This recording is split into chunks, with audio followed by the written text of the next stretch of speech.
piraso po yung gagawin ko. Kailangan natin hugasan ito ng maigi. Pagkatapos ay ganito po yung gawin ninyo. Huwag nyo pong balatan lahat. Sobrang dali lang nito gawin. Sino sa inyo nakapanood nung ginawa ko last year? Gumawa din ba kayo? Anyway, so hinati lang natin ito sa 3 piraso tapos kailangan yung hiwain. Huwag po lahat, magtitira po kayo. Ganito lang po yung gagawin nyo. Ginaya ko po yung the way nila hiwain kapag bibili kayo sa market ng ganito na kimchi. So ganito po yung magiging itsura niya kasi lalagyan natin ng sauce doon sa loob. Yung 6 na piraso, isang kutsarang asin ito sa mga 30 to 40 minutes para lumambot po yung cucumber natin at syempre magkalasa.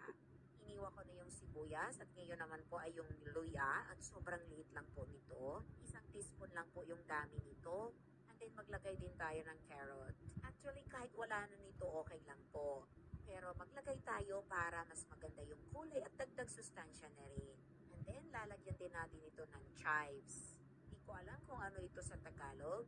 Alam nyo, bigay lang sa amin ito at saka may mga natira pa kaya gagawin kong pancake bukas. And then maghanda rin po tayo ng bawang. 2 piraso lang po yung iniwa ko.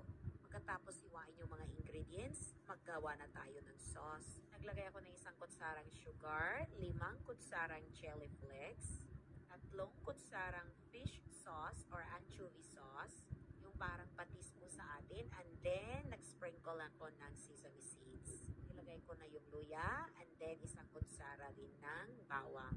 Haluin lang natin ito ng maigi. Naglagay din pala ako ng 1 kutsarang honey. And then, mixed well. Mas madali po itong gawin kasi hindi na ako gumawa ng puree na malagkit or glutinous rice. So ngayon, hinalo ko na yung mga gulay at saka i-mix well na naman natin ulit ito. Ganito lang po kadali. Alam nyo, ang bango-bango na kasi mabango din yung chives. Kung wala kayong chives, pwede rin spring onions.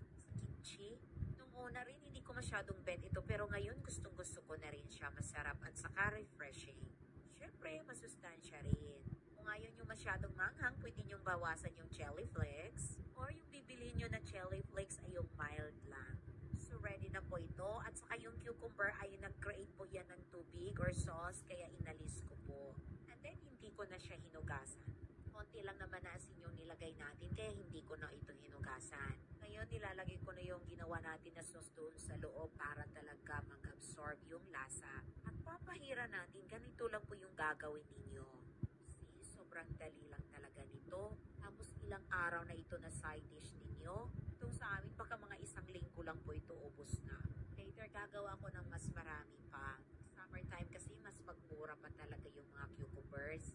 So ayan, nagpe-plating na ako. Tingnan nyo, ang sarap-sarap na talaga nito. Sino sa inyo nakakain na ng cucumber kimchi? Nagustuhan nyo po ba?